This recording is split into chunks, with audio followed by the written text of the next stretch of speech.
اعوذ باللہ من الشیطان الرجیم بسم اللہ الرحمن الرحیم الحمدللہ رب العالمین الصلاۃ والسلام علی اشرف الانبیاء والمرسلین۔ ناظرین السلام علیکم، آپ دیکھ رہے ہیں سیرت لائبریری یوٹیوب چینل، جس پر ہم کرتے ہیں رسول اللہ صلی اللہ علیہ وآلہ وسلم کی زندگی پر باتیں۔ تو چلتے ہیں آج کی نشست کی جانب، جس میں ہمارے ساتھ موجود ہوں گے اعجاز احمد صاحب۔ جی ظہیر ہم بات کر چکے ہیں رسول اللہ صلی اللہ علیہ وآلہ وسلم اور آپ کے قبیلے کا سوشل بائیکاٹ کر دیا گیا، جس میں یہ طے کیا گیا کہ نہ تو ان سے کوئی بات کرے گا، نہ ہاتھ ملائے گا، نہ ہی ان سے کوئی اپنی بیٹی کا رشتہ دے گا، نہ ان کی بیٹی کا رشتہ ان سے لے گا، نہ ان سے کوئی کاروبار یا لین دین کرے گا، اور نہ ہی ان تک کھانے پینے کا کوئی سامان پہنچنے دے گا، اور یہ مکہ میں رہ بھی نہیں سکتے۔ اچھا، اب یہ اتنا اچانک تھا فیصلہ بنی ہاشم کے لیے کہ بنی ہاشم اپنا کوئی انتظام نہیں کر سکے، نہ تو وہ کوئی سامان لے کے سٹور کر سکے، نہ ہی اس کا کوئی کاؤنٹر شیب میں ڈیولپ کر سکے۔ اچھا، شیب میں تو مٹی ہے، پتھر ہیں، پہاڑ ہیں، اور سخت گرمی کا موسم ہے۔ یہ فیصلہ جون جولائی میں کیا گیا، محرم 7 نبوی میں۔ رسول اللہ صلی اللہ علیہ وسلم کا گھر مکہ کے بڑے اور اچھے گھروں میں سے ایک گھر تھا، اور کچھ اور لوگ بھی جو خوشحال تھے ان کے گھر بھی بڑے تھے، بٹ یہ فیصلہ ہونے کے بعد ان کو اب ٹینٹس میں یا کیمپس میں رہنا ہے۔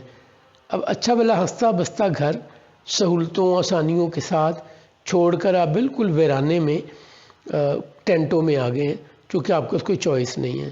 اور شیب کا رہنے کا یا رکنے کا ایک پیٹرن تھا۔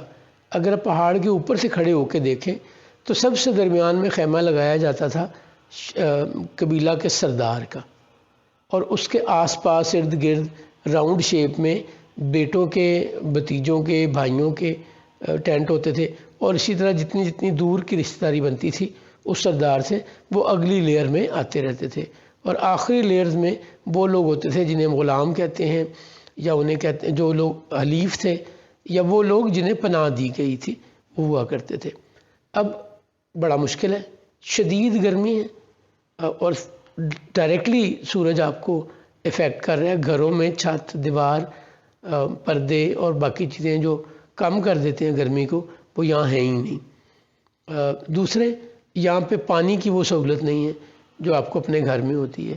تیسرے، اب کھانا پکانا بھی آپ کے لیے اس طرح ممکن نہیں ہے جس طرح آپ اپنے گھر میں یہ کام کر لیتے ہیں۔ تو بڑی سختی والی، بڑا آئیڈیل اپنے طور پہ قریش نے وہ موسم چنا جس میں بائیکاٹ کا سٹارٹ کیا گیا۔ بنی ہاشم کے خلاف لکھا جانے والا معاہدہ منصور بن اکرمہ بن ہاشم نے لکھا، اور اس معاہدے کو بیت اللہ میں لٹکا دیا گیا۔ کچھ تاریخ دانوں کے مطابق یہ معاہدہ لکھنے کے بعد ابو جہل کی خالہ ام جلاس بنت مخربہ حنظلیہ کے پاس رکھوا دیا گیا۔ اور عرب کا رواج یہ تھا کہ جب کوئی معاہدہ لکھتے تھے تو اس کے اوپر سب سے پہلے بسمک اللہم لکھا کرتے تھے، بسمک اللہم، اللہ کے نام سے، وہ لکھا، اور نیچے ساری یہ شرائط لکھی گئیں، اور وہاں موجود لوگوں نے اس پہ اپنے اپنے سگنیچر کیے۔ کچھ لوگ اس بائیکاٹ کے خلاف بھی تھے، لیکن ان کی بات نہیں سنی گئی۔ اب بنی ہاشم شیب میں آ گئے ہیں، اور قریش کو یقین ہے کہ ہم بڑی جلدی اس میں کامیاب ہو جائیں گے۔ یہ ساری ان ہیومن کنڈیشنز ہے، اس میں کوئی انسان سروائیو ہی نہیں کر سکتا، تو بہت جلد بنی ہاشم محمد کا ساتھ چھوڑ دیں گے یا انہیں ہمارے حوالے کر دیں گے۔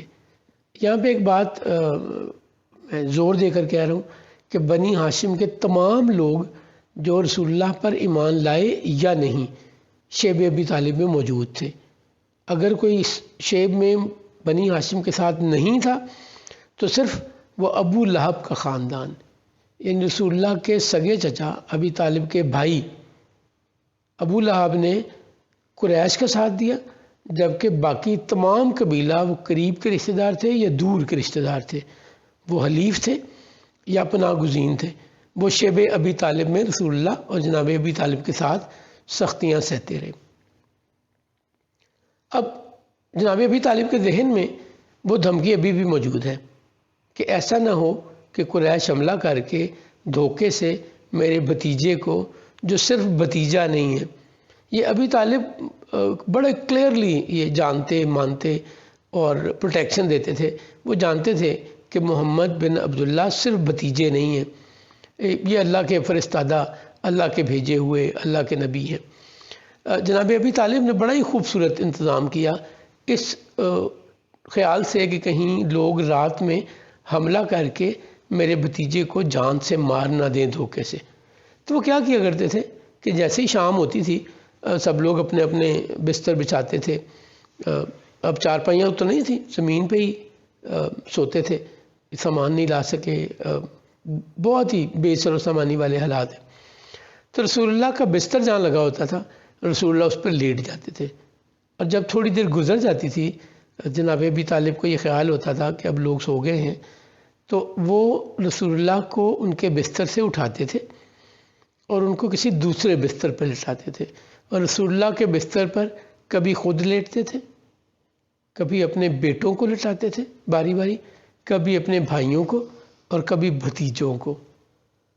جناب ابی طالب کا رسول اللہ کی حفاظت کے لیے یہ انتظام انوویٹو بھی تھا اور سرکار پہ جان نثاری کی ایک بہترین مثال ہے. کسی کو بچانے کے لیے کوئی اپنے بیٹوں کو نہیں اس بستر پر لٹاتا، اپنے بھائیوں کو بھتیجوں کو نہیں لٹاتا. کوئی بھتیجا اپنے بیٹوں بھائیوں یا اپنی ذات سے زیادہ عزیز نہیں ہوتا، بٹ عزیز از جہاں. جناب ابی طالب نے یہ اسٹیبلش کیا کہ رسول اللہ صلی اللہ علیہ وسلم کے لیے وہ کسی بھی حد تک جا سکتے ہیں اور اپنی جان بھی قربان کرنے کو تیار ہیں. اپنے بیٹوں کی، بھائیوں کی، بھتیجوں کی جان چلی جائے، محمد بن عبداللہ محفوظ رہیں. یہ وقت گزرتا رہا، بڑی مشکل تھی. کچھ عرصہ ہمت سب میں قائم رہی، جوش بھی قائم رہا، آہستہ آہستہ ہمت اور جوش بھی ختم ہوتا رہا. بٹ کسی نے بھی اس تکلیف سے نہ نکلنے کی بات کی، نہ رسول اللہ اور بنی ہاشم کو چھوڑ کر جانے کی بات کی. اور یہ تمام ہاشمی مجبور ہو گئے درختوں کو پتے کھانے سے. اب درخت بھی وہاں موجود نہیں ہے تو قریب قریب جہاں کہیں کوئی درخت ملتا تھا اس کے پتے توڑ کے لائے جاتے تھے. گھاس ہوتی ہے، جنگلی گھاس اسے ہم عام زبان میں کہتے ہیں، ازخر گھاس ہوتی ہے وہاں پہ مکہ میں، وہ گھاس کھاتے رہے اور زندگی چلتی رہی.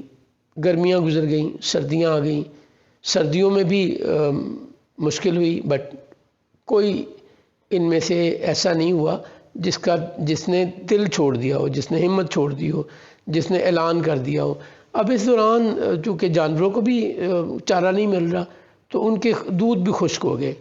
اب دودھ بھی نہیں مل رہے، جانور بھی بہت کمزور ہو گئے ہیں، کھانے پکانے کو کچھ نہیں مل رہا. اگر کہیں تھوڑا سا ریلیف ملتا ہے تو کس وقت جب محترم مہینے، حرام مہینے جنہیں کہا جاتا ہے، یعنی ذی-القعدہ، ذی الحج، محرم اور شعبان، ان مہینوں میں یہ لوگ وادی سے باہر نکل سکتے ہیں. چونکہ یہ محترم مہینے، ان میں دشمنیاں، ان میں وہ سب اجازت ہے، سب ایک دوسرے کو پروٹیکشن دی جاتی ہے عرب کی روایات کے مطابق. اور انہی میں جا کر یہ کچھ نہ کچھ سامان کسی طرح خرید لیتے ہیں. کھانے پینے کی اگر کوئی چیز مل جائے تو وہ لے لیتے ہیں. اب یہاں ایک اور بات سوچنے کی ہے کہ جب وہ کاروبار ہی نہیں کر رہے، جب ان کے پاس پیسے ہی نہیں ہیں، کما نہیں رہے، تو ان کے ریسورسز کتنے کو ہوں گے یہ چیزیں خریدنے کے لیے بھی؟ تو بڑی سخت مشکل ہے. قریش دوسری طرف یہ کرتے ہیں کہ جو کوئی مکہ میں تاجر آتا ہے تو اسے کہتے ہیں کہ اگر تم نے بنی ہاشم کو سامان بیچا تو ہم تم سے کاروبار نہیں کریں گے. تو اب تم سوچ لو کہ تم نے مکہ کی منڈی میں اپنا سامان بیچنا ہے یا بنی ہاشم کو اپنی پروڈکٹ بیچنی ہے، اپنا سامان بیچنا ہے، ان سے ٹریڈنگ کرنی ہے. دوسرے یہ لوگ کیا کرتے تھے کہ انہوں نے لوگ بھیجے ہوئے تھے شیب ابی طالب کے ارد گرد، اور وہ بیٹھے رہتے تھے تاکہ کھانے کا سامان ان تک پہنچا نہ سکے. یعنی they were making sure کہ کھانے پینے کا کوئی سامان ان تک نہ پہنچے. جب ایک سال گزر گیا تو ان کے لیے بڑی حیرانی تھی قریش کے لیے کہ یہ ایک سال سروائیو کر گئے اور کوئی ان میں سے نہیں ٹوٹا، کوئی چھوڑ کر نہیں آیا اس قبیلے کو. ولید بن مغیرہ بنی مخزوم کا سردار، بہت رچ آدمی اور بہت سخی بھی ہے. اس نے اعلان کیا ہوا ہے کہ اگر کوئی شخص کسی تاجر کو بنی ہاشم کے پاس کوئی کھانے پینے کا سامان بیچتا دیکھے تو بڑھ کر اس تاجر سے 2-4 گنا قیمت پر وہ سامان خرید لے، اور اگر اس کے پاس پیسے نہ ہوں تو نقد رقم میں دوں گا.